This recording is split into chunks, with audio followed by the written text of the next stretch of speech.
yang hari ini menurut saya cukup out of the box berpikir berbanding dengan kelompok-kelompok oligarki yang mengatasnamakan dirinya partai politik.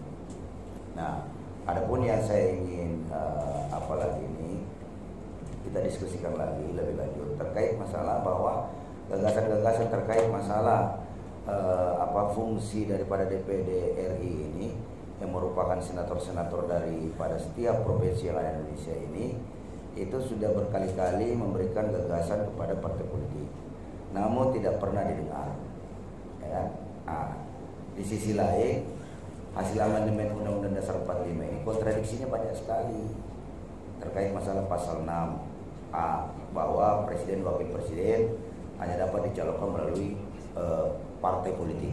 Nah, di sisi lain partai politik tadi yang disampaikan bahwa sudah berkoalisi 7 partai yang disampaikan tadi Adinda Fandi ini sudah 80%. Artinya dengan adanya parlemen threshold 20% tadi itu otomatis memupuskan harapan itu bahwa ada calon alternatif yang seperti Bung Suro sampaikan tadi, ya kan?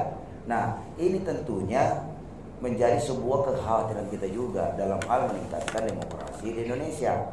Nah, selain daripada itu juga terkait masalah hak warga negara di pasal 27 memang di situ warga negara berhak atas pekerjaan layak. Tapi di sisi lain di pasal 28 itu ditambah judulnya 10A terkait hak asasi manusia. Nah, hak asasi manusia kata warga negara ini digantikan menjadi orang. Jadi ketika tenaga kerja asing masuk sekarang berbondong-bondong menggantikan pekerja Indonesia, terutama beberapa daerah, walaupun dalam kondisi COVID-19 yang harusnya tidak boleh ada orang asing masuk Indonesia, ya kan? Kemudian Pak Yasona Lawli juga sudah menyampaikan bahwa tidak boleh ada masuk. Ternyata Pak Luhut Binsar dengan seenaknya memasukkan TK-TK Cina ini, ratusan orang masuk Indonesia, memperparah situasi kondisi hari ini, membangkitkan kemarahan kami di tengah pekerja-pekerja banyak yang menjadi korban PHK, ya kan? Lahannya diambil, sudah di PHK, lahan pekerjanya diambil, diserahkan ke asing, kita jadi penonton. Nah, pertanyaan teman-teman, di mana letak fungsi Anda sebagai perwakilan daerah?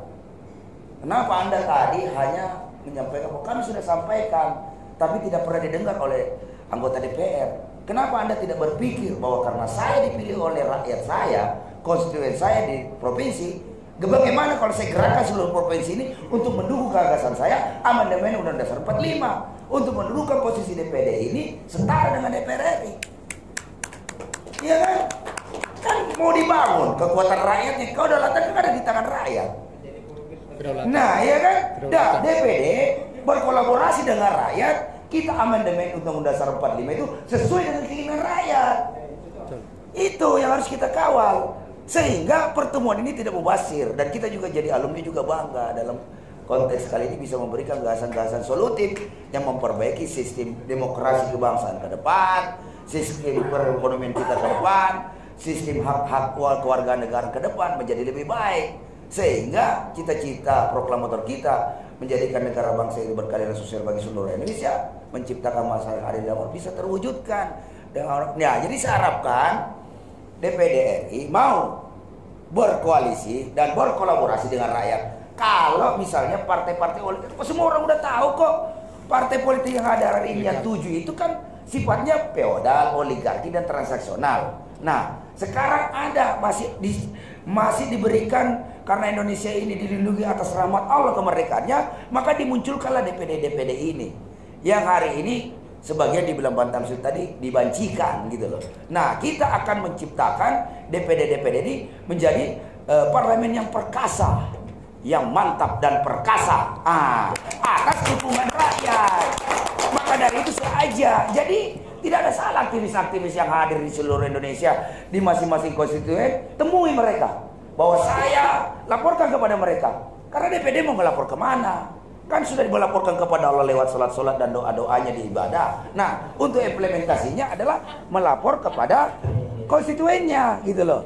Menyampaikan bahwa saya dijolimi oleh oligarki partai politik yang ada di Senayan. mau nggak rakyat dukung saya, kita amandemen Undang-Undang Dasar 45 ini, kita kembalikan Undang-Undang Dasar 45 ini sesuai dengan keinginan rakyat Indonesia, sesuai dengan keinginan founding fathers kita, ya kan, menuju cita-cita bangsa yang kita inginkan bersama.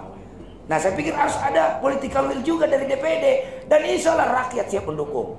Yang penting ada komunikasi yang baik. Kita konstitusional, bos, ya kan?